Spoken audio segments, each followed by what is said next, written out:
तो ये हमारा डिबेंचर्स का पार्ट 6। इसमें हम करने जा रहे हैं इंटरेस्ट ऑन डिबेंचर। इसमें क्या होता है बेसिकली हरलीन, अब ये चीज़ देखो पता है डिबेंचर इशू होते हैं तो क्या होता है जब कंपनी डिबेंचर इशू करती है किसी अपनी पब्लिक को, तो उसको साल भर साल ब्याज देना पड़ता है, इंटरेस्ट देना पड़ता है इन शॉर्ट। जब उसको इंटरेस्ट देना पड़ता है तो कुछ जर्नल एंट्रीज़ होती हैं जो उन्हें करनी पड़ती हैं अपने एंड से। तो वो कैसे होती हैं वो हमने इस वीडियो में पढ़ना है। और ये वीडियो बहुत ही छोटी होगी, ज़्यादा बड़ी नहीं होगी, तो अच्छे से ध्यान लगा के देखिए ये। तो यहाँ पे ये चीज़ देखते हैं पहले हम, इंटरेस्ट ऑन डिबेंचर्स। ठीक है, क्या है ये इंटरेस्ट ऑन डिबेंचर्स? तो interest on debenture is always calculated on the face value of debenture. हमेशा डिबेंचर की फेस वैल्यू पे कैलकुलेट किया जाता है। अब आपको ये चीज़ पता होगी, जैसे हम लिखते थे 9% डिबेंचर, 12% डिबेंचर, ये चीज़ें लिखते थे ना। तो जो ये अमाउंट होता था ये क्या होता था हमारा, ये हमारा क्या होता था, ये हमारा होता था इंटरेस्ट, या फिर हम कह सकते हैं इसे कूपन रेट, राइट। इसे हम ये भी कहते हैं ना कूपन रेट या इंटरेस्ट। तो ये चीज़ हमारी तो ये होती थी। अब एक चीज़ आपने क्या याद रखनी है, इंटरेस्ट हमेशा फेस वैल्यू पे कैलकुलेट होता है।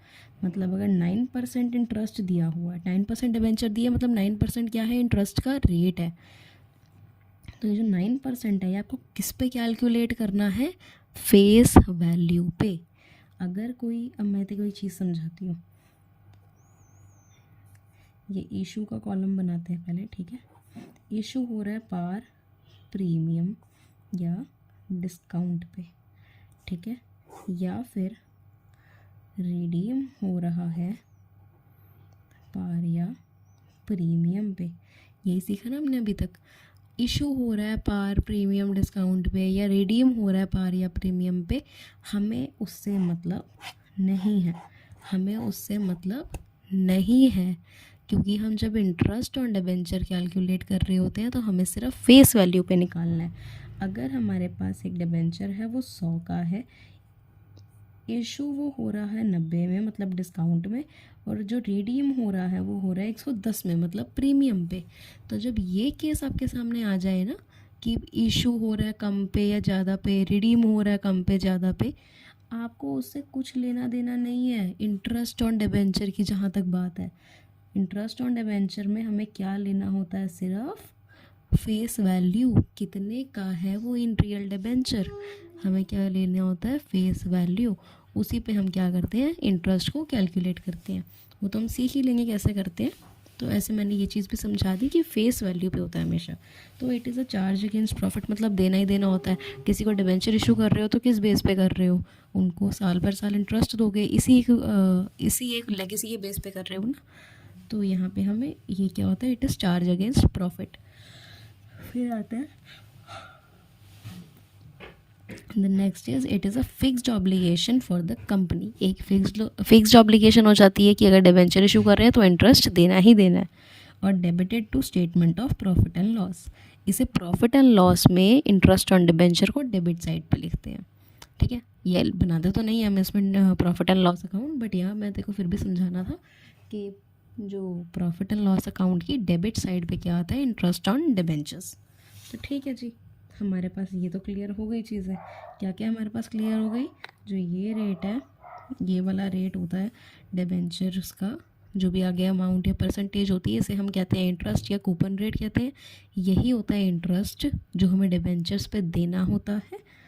और इशू हो रहा हो पार प्रीमियम या डिस्काउंट पे, रिडीम हो रहा हो पार या प्रीमियम पे, हमें लेना देना नहीं है। इंटरेस्ट कैलकुलेट किस पे होगा, हमेशा फेस वैल्यू पे होगा। ठीक है जी, हो गया, समझ आ गई हमें ये बात। अब क्या आती है, अब हमें करनी है journal entry. Journal entry including क्या, TDS, सॉरी इंक्लूडिंग TDS। अब तो कहीं उम्मीद है TDS क्या होता है, सुना तो हुआ है हरलीन, तूने हल्का बहुत तूने सुना होगा, क्या पता अपनी मम्मी से ही सुना हो कि TDS काट के आया या TDS कटा, कुछ ऐसे करके। अगर तूने सुना हो तो अच्छी बात है, नहीं सुना तब भी कोई नहीं। इसकी फुल फॉर्म क्या होती है, टैक्स एट, टैक्स एट नहीं, टैक्स डिडक्टेड एट सोर्स। क्या होती है अपनी फुल फॉर्म इसकी TDS की? Tax deducted at source. क्या होती है? Tax deducted at source. अब क्या है, अब यहाँ पे एग्जांपल देख, यहाँ पे क्या है, यहाँ पे मैंने क्या बना दिए, 4 बंदे बना दिए, करेक्ट, यहाँ के 4 बंदे। ये क्या है? ITC। ITC क्या है? एक कंपनी है, ठीक है, ITC। उसने क्या करा, ITC ने क्या करने हैं? डिबेंचर इशू करने हैं। तो ITC ने डिबेंचर इशू करे थे इन चारों को, ठीक है, और इन्होंने कितने कितने रुपए दिए थे इस ITC को डिबेंचर्स के तौर पे? डिबेंचर्स लिए थे ना, तो कुछ पैसे दिए इनको गिरवी, मतलब इनको लोन दिया। इनको कितने कितने का लोन दिया था? इसने दिया था 10 लाख का, इसने दिया था 20 लाख का, इसने दिया था 30 लाख का, और इसने दिया था 40 लाख का, ठीक है जी।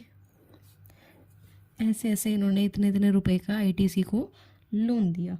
जब ITC को इतना इतना लोन दे दिया उन्होंने, तो क्या हुआ, अब ये जो कंपनी है, अब गवर्नमेंट होती है, ठीक है, क्या होती है? गवर्नमेंट होती है। गवर्नमेंट क्या कहती है कि अगर आपने इतना लोन दिया है या इतनी कमाई, इतनी आपने लोन दी है, तो उससे क्या होगा, उससे आपका क्या करेगा, आपको एक तो इंटरेस्ट मिलना है, ठीक है।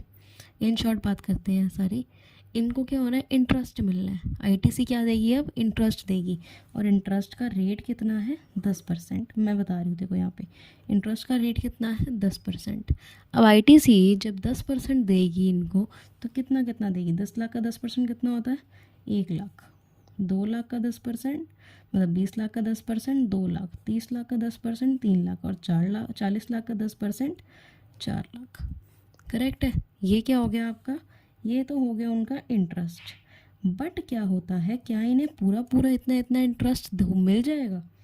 क्या इन्हें ये पूरा पूरा इंटरेस्ट मिल जाएगा? इन्हें पूरा पूरा इंटरेस्ट नहीं मिलेगा। अब वो इंटरेस्ट इन्हें क्यों नहीं मिलेगा पूरा? क्यों? क्योंकि कंपनी कहती है कुछ टैक्स जमा करना है। क्या करना है? कुछ टैक्स जमा करना है, जिसके बेस पे क्या, मतलब उसको तो टैक्स चाहिए ना, जो वो है हमारी गवर्नमेंट को टैक्स चाहिए। तो इसको क्या होता, अगर इसको हमने दे दिए, इस जो कंपनी है ITC, इसने इनको पैसे दे दिए, तो का वो जो गवर्नमेंट है वो हर एक बंदे के पास थोड़ी ना जाएगी कि मुझे टैक्स दे दो, टैक्स दे दो। कम गवर्नमेंट को क्या पता कि टैक्स ना ही मिले किसी से, और सबके पास तो जा नहीं सकती ना गवर्नमेंट, ये तो तुक वाली बात है। तो यहाँ पे इनमें कोई अश्योरिटी नहीं है कि ये देंगे ही देंगे। तो गवर्नमेंट क्या करती है, गवर्नमेंट एक उस फर्म से, ये जो भी फर्म होती है, इससे क्या करती है? कॉन्ट्रैक्ट करती है। इससे कॉन्ट्रैक्ट क्या करती है, मतलब एक बात ही करती है, कॉन्ट्रैक्ट करती है, एक तरीके का वर्बल कॉन्ट्रैक्ट, कि आप ये जो फर्म है, ये जो भी इंटरेस्ट देगी इनको, इन बंदों को जो भी इंटरेस्ट इंटरेस्ट देगी, उसमें से टैक्स काट के देगी। इसमें से जो भी जो फर्म है ये इंटरेस्ट देगी इस पब्लिक को, वो जो टैक्स है उसको काट के देगी। इसीलिए कहते हैं tax deducted at source. Source से ही टैक्स को डिडक्ट करके चलना, मतलब इंटरेस्ट तो देगी ये जो ITC फर्म है, वो इंटरेस्ट तो देगी अपने पब्लिक को, बट माइनस क्या करके देगी? टैक्स माइनस करके देगी, ठीक है जी। क्या माइनस करके देगी? टैक्स को माइनस करके देगी।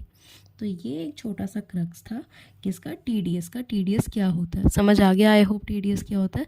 गवर्नमेंट ने जैसे बोला हुआ है कि हमें वो दो, टैक्स दो, तो इंटरेस्ट जब कंपनी देगी इनको, जो अपनी पब्लिक है उसको इंटरेस्ट देगी, तो बैंक जो गवर्नमेंट है वो तब भी टैक्स मांगती है कि टैक्स तो दो। तो टैक्स देने का मतलब क्या हो गया अब, कि हमें तो नहीं पता कि ये पब्लिक देगी ना देगी गवर्नमेंट को, तो गवर्नमेंट क्या करती है, ITC को अपने ऐसे कंट्रोल में करके बोलती है कि हाँ जी, हमें नहीं पता, आप इनको जो भी इंटरेस्ट दे रहे हो इनमें से टैक्स काट के दो, ठीक है, इसमें से टैक्स काट के दो, ये कहती है। अब ये हो गया आपका। अब ये तो था नॉर्मल क्रक्स कि आपको बस इसमें से कुछ भी नहीं करना, बस आपको इतनी चीज़ याद रखनी है कि जो फर्म है वो टैक्स काट के देती है अपनी जनरल पब्लिक को, ठीक है जी, ये आपको याद रखना है। बस आगे क्या करते हैं, आगे अब हम करते हैं जर्नल एंट्री। इनकी जर्नल एंट्री सीखते हैं, उसके बाद एक क्वेश्चन करके ख़त्म। तो अब क्या है, अब हम करते हैं जर्नल एंट्रीज इन रियल। जो जर्नल एंट्री करनी होती है इंक्लूडिंग TDS, ये तो मैं कहूँगी याद ही कर लियो। एंट्रीज क्या करनी है आपने, याद करनी है। तो अब देखते हैं जो इंटरेस्ट ड्यू, देख पहले तीन स्टेप होते हैं। पहले इंटरेस्ट ड्यू होगा, फिर उसकी पेमेंट होगी, फिर ईयर एंड में वो कहीं ट्रांसफ़र होता है, हमें वो देखना है बस। 3 स्टेप्स क्या है, पहले इंटरेस्ट ड्यू होगा, फिर उसकी पेमेंट होगी, और फिर ईयर एंड में एक ट्रांसफ़र होगा, उसकी एंट्री करनी है। तो जब इंटरेस्ट ड्यू होता है तो उसकी एंट्री क्या होती है, interest on debenture account debit, ठीक है, टू डिबेंचर होल्डर अकाउंट और टू TDS पेबल, जितना TDS पे करना है वो TDS पेबल अकाउंट। करेक्ट, समझ आ गया। Interest on debenture account debit to debenture holder account to TDS payable. Okay great, ये आपकी होगी पहली एंट्री। अब कितना था इंटरेस्ट, देख अब मैं एज्यूम करती हूँ इंटरेस्ट देना था 100, बट क्या हुआ TDS कटेगा कितना, टैक्स कटेगा कितना, 10 रुपये का, तो कितना मिलेगा डिबेंचर होल्डर को, 90। ओके, अब आती है पेमेंट की एंट्री। तो पेमेंट की एंट्री में हमें क्या करना है, पेमेंट की एंट्री में एक चीज़ याद रखनी होती है, जो आप इंटरेस्ट ड्यू की एंट्री में क्रेडिट कर रहे हो ना, उसको डेबिट कर दो। इंटरेस्ट ड्यू की एंट्री में जिसको क्रेडिट करा है उसको डेबिट कर दो पेमेंट की एंट्री में। तो debenture holder account debit TDS payable account debit to bank, payment कर रहे हो ना तो टू बैंक आ जाता है यहाँ पे, ठीक है। जिसको आपने क्रेडिट करा है उसको डेबिट कर दो और टू बैंक लिख दो। क्या हुआ अभी तक हमारा, क्या हमने करा, interest on debenture account debit to debenture holder account और टू TDS पेबल। अभी रोक के वीडियो याद कर एंट्रीज, अभी रोक के कर, वरना नहीं कर पाएगी बाद में। फिर पेमेंट की एंट्री में क्या होता है, जिसको हम क्रेडिट कर रहे हैं इंटरेस्ट ड्यू की एंट्री में उसको हम डेबिट कर देते हैं यहाँ पे। तो debenture holder account debit TDS payable account debit, फिर हम पेमेंट कर रहे हैं, इस बार तो पैसा जा रहा है तो टू बैंक अकाउंट, ठीक है। तो अब डिबेंचर होल्डर को किससे क्रेडिट करा था आपने, 90 से, तो 90 से ही डेबिट करो। TDS पेबल को किससे करा था क्रेडिट, 10 से। और बैंक कितना देना है आपने, टोटल कितनी पेमेंट करनी है इंटरेस्ट की, 100 की, ठीक है। तो ये 100 आया यहाँ पे, ये चीज़ समझ आई।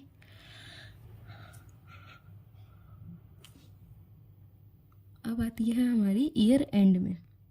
अब साल के एंड में क्या होती है कि एंट्री, मैंने क्या कहा था, ट्रांसफ़र की होती है, कि कुछ पैसे को ट्रांसफ़र कर रहे होते हैं, तो उसकी एंट्री क्या होती है, statement of P&L account debit, statement of P&L account debit to interest on debenture account. Okay, क्या एंट्री होती है, statement of P&L account debit to interest on debenture account. क्या होती है, statement of P&L account debit to interest on debenture account. तो statement of P&L में पहले तो यहाँ देखिए, इंटरेस्ट ऑन डिबेंचर को आपने कहीं पे क्रेडिट या डेबिट करा है, इंटरेस्ट ऑन डिबेंचर को, हाँ जी हमने करा है यहाँ पे डेबिट। किस अमाउंट से करा था, 100 से। तो रियल में आपने 100 ही देने हैं ना इंटरेस्ट में, तो 100 से ये अमाउंट आ जाएगा, ठीक है। 3 एंट्री, आई होप अब क्लियर है। इंटरेस्ट ड्यू की entry, interest on debenture account debit to debenture holder to TDS payable. Payment की entry, debenture holder account debit TDS payable to bank. Year end में क्या होता है, ट्रांसफ़र होता है, तो statement of P&L account debit to interest on debenture account. Clear, यही होती है बस जर्नल एंट्री। अब एक क्वेश्चन करते हैं फिर हमारा खत्म। अब हम अपना स्टार्ट करते हैं क्वेश्चन।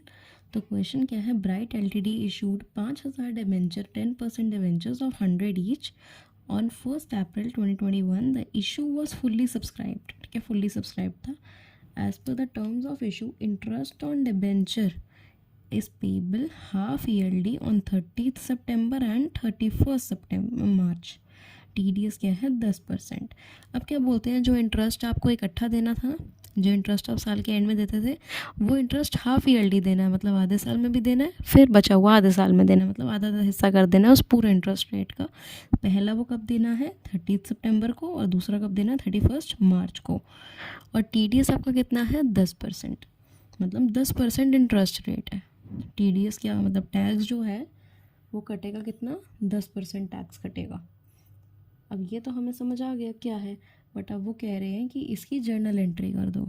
क्या कर दो जर्नल एंट्री। तो एक देखो छोटी सी कैलकुलेशन करके क्या कहते हैं यहाँ पे दिखाती हूँ। इंटरेस्ट कैलकुलेट करते हैं पहले। तो कितने डिबेंचर्स हैं हरलीन, जो मैं कर रही हूँ ध्यान से देखियो। कितने डिबेंचर्स हैं 5000। इनटू में मैंने क्या है फेस वैल्यू से मतलब है इशू जिसमें मर्जी हो रहे हो, रिडीम जिसमें मर्जी हो रहे हो। कितने का है एक फेस वैल्यू 100 की है, मल्टीप्लाइड बाय 100 कितना आ गया 5 लाख आ गया, 5 लाख आ गया। उसके बाद मुझे बता इंटरेस्ट रेट कितना है। इंटरेस्ट रेट कितना है, इंटरेस्ट ऑन डिबेंचर कितना परसेंट है 10%। तो इनटू में 10%, तो कितना आ गया अमाउंट तेरा ये 50,000। 50,000 का क्या है इंटरेस्ट है, बट 50,000 का तो इंटरेस्ट है, बट इन्होंने क्या बोला है सितंबर में आधा देना है और फिर मार्च में आधा देना है। तो 50,000 का आधा कितना होता है 25,000।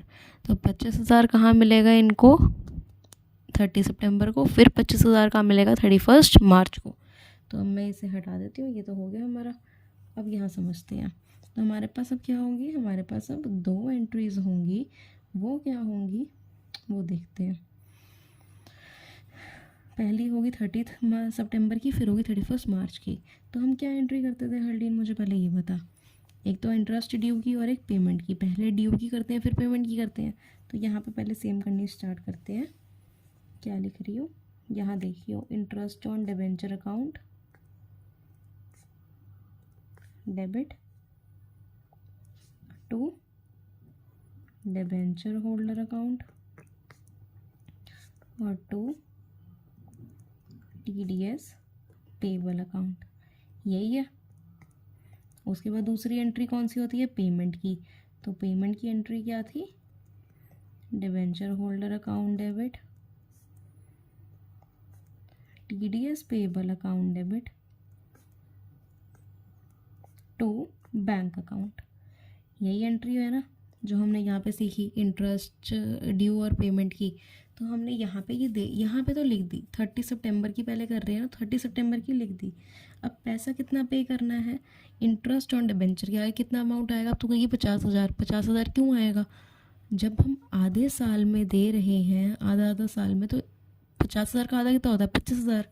तो पहले हम क्या देंगे 25,000।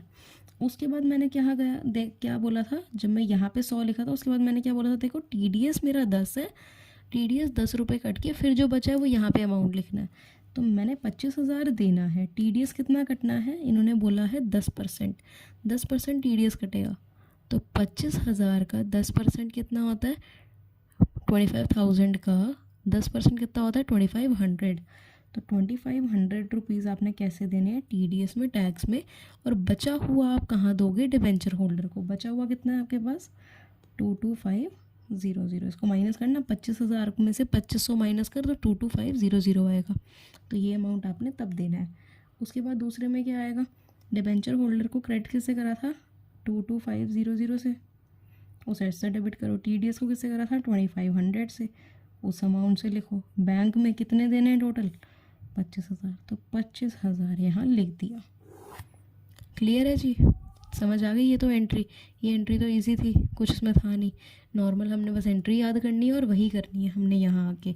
इंटरेस्ट रेट होता है डिबेंचर के साथ लिखा हुआ, TDS वाला जो साथ लिखा है ना वो क्या होता है आपका, वो होता है कितना टैक्स देना है। जैसे हम यहाँ पे TDS लिख रहे थे ना जब, तब हमने इस परसेंटेज से मल्टीप्लाई करा था, और जब हम ये निकाल रहे थे ना, जब हम इस चीज़ को निकाल रहे थे यहाँ 10% लगाया था, वो मैंने इस डिबेंचर के इंटरेस्ट रेट का लगाया था, इस डिबेंचर के इंटरेस्ट रेट का लगाया था। ओके। अब 31 मार्च को क्या होगा हरलीन वो देख। 31 मार्च को भी इन्होंने क्या बोला आधा पैसा दे दिया। तो ये वाली एंट्री और ये वाली एंट्री क्या होगी सेम तूने यहाँ करनी है। ये वाली दोनों एंट्रीज सेम यहाँ करनी है, बस एक जो चेंज आता है वो क्या आता है, यहाँ पे देखो, यहाँ जो चेंज, जो थर्ड एंट्री होगी वो क्या होगी, ईयर एंड में लिखी थी ना, ईयर एंड की एंट्री, तो अब तो ईयर एंड हो रहा है, यहाँ पे हाफ ईयर एंड हो रहा था। जब पूरा ईयर एंड होता है तब हमें एक एंट्री ये वाली डालनी पड़ती है। तो ये दोनों एंट्री तो तू सेम यहाँ पे भी करेगी, उसके बाद जो थर्ड एंट्री करेगी वो करेगी ये वाली।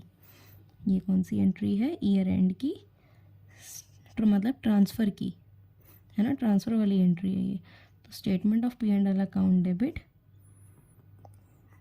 To interest on debenture account, ठीक है। Statement of P and L account debit to interest on debenture account, ये अपने को समझ आता था, ठीक है, ये हो गया।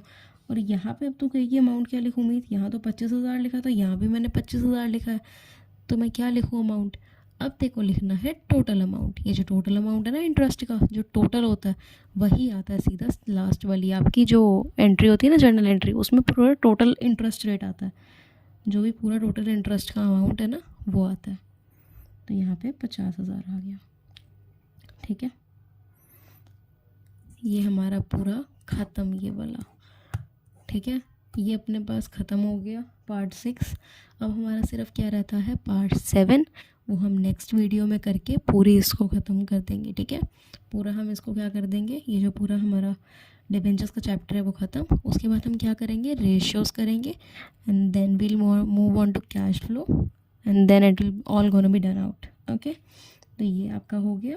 अब हम मिलते हैं पार्ट 7 में, जो कि लास्ट पार्ट होगा।